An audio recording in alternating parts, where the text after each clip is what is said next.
Weet wat is vir my die lekkerste ding om te doen? Is om so 'n bietjie van 'n roadtrip te vat. Hello Georgie.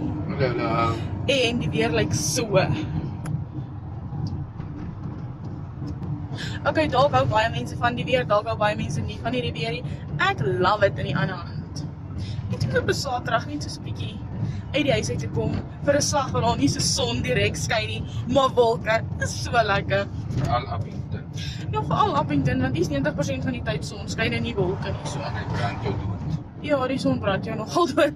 So vir my om nie te sweat nie en 'n draai te gaan in die wolke, I just freaking love it. Vertel my 'n bietjie so wat se weer hou jy van? Bewolk, nie bewolk, summer, winter, lente, herfs. Wat is jou tipe weer? Dis my tipe weer hierdie. Hou soek 'n mens enige verskonings om uit die huis uit te kom en net 'n bietjie in die koeligheid te loop. Myn ook.